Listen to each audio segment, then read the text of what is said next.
Hello again, welcome back to the Chassis Variant series, myself, Critical Rocket, and we're looking at the Timberwolf Charlie, the C variant of the Mad Cat. This is probably the weakest of the bunch that's available in MWO. It's supposed to be the long-range support configuration. Now, the alpha version was a direct fire support, long-range support mech, basically, and this is your indirect fire support version. And it's a bit of a hodgepodge of weaponry. It's two ER large lasers, two LRM-15s, a Ultra AC-5, and an ER medium laser with AMS. Ultimately, this creates a pretty all-round attacking option, but it has a main problem is there's not enough ammunition for the LRMs. That's one of the main problems it's got first. Then there's heat management. The two ER large lasers are too hot, fired alongside the LRMs or fired with the UACs.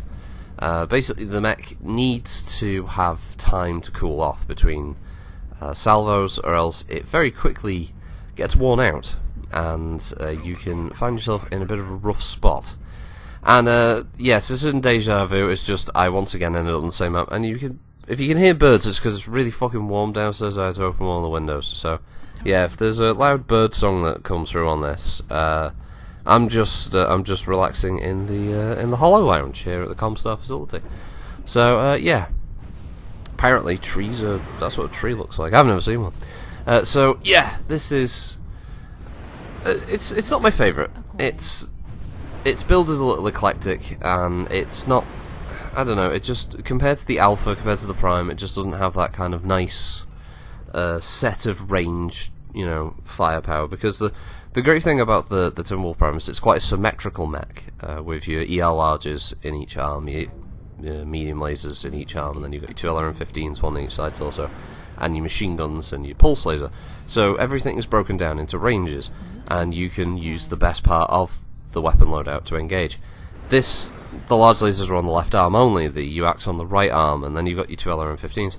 So you don't get that ability to sort of pick and choose where you're going to fire based on what side of the mech you're presenting around a corner, for instance. So I don't know, it just didn't click as well with me. And hardpoint wise, you're looking at a mech that comes with 3 energy, 1 ballistic and 2 missile. So literally what it has is what it's got. There's no inflation there for you to work with. Honestly, there's not really any reason to bring it. When there's better versions or better options out there, the Prime has got just as many missile hardpoints and far more energy. Ballistics as well, if I remember correctly. If I double check that with the Prime. Yeah, I mean, it's 5.22 for instance, and the C is 3.12, so it's probably the worst hardpoint version to buy. Out of everything, I'd say it's probably the worst Timberwolf in the game, when all the others are just really solid platforms. This is one you could probably avoid having to purchase. I mean, I had to purchase all these because all of them came with CT mounted equipment, so that was 59 million C-bills that I had to buy all these for.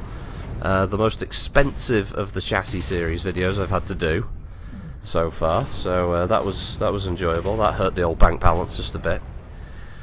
So yeah, I wouldn't really recommend it. Although my damage is great in this round, I put it mostly down to the fact that it just became a full-on crazy brawl near the end. Both teams ended up getting mixed in with each other, and there was just little fights going on everywhere, and it just allowed me to get plenty of hits. I ran out of LRM ammo so quick, but I have to admit I probably misfired a bunch of times with the LRMs, firing at ghost targets or just firing a little too late.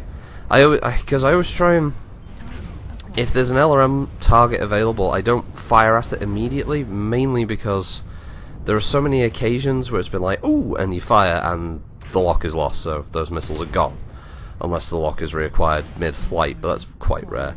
So I usually wait a few seconds and then fire, and I have sort of an internal thing where I'll count it and then I'll fire, because I'm thinking, well, they've got the lock long enough now, and then it'll go just as I press the button, so the missiles plow into the fucking ground.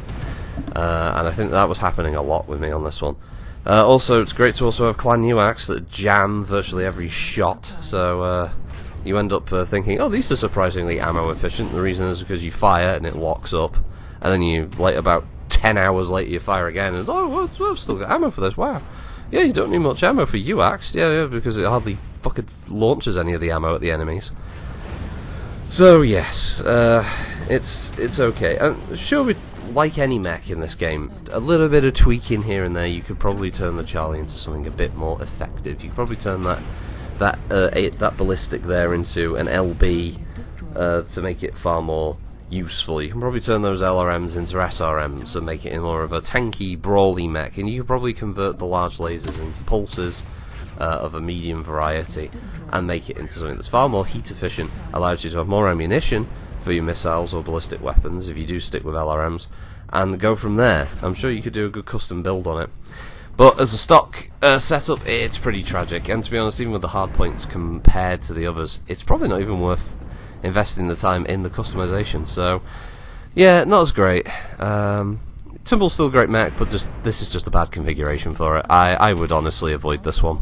But if you've had great builds, or you've got a good build that you run on it, let us know below, because hell, if you can share that wisdom with others, it's always a good idea. So thanks for watching, everybody, have a good week, and I'll see you next time. Bye!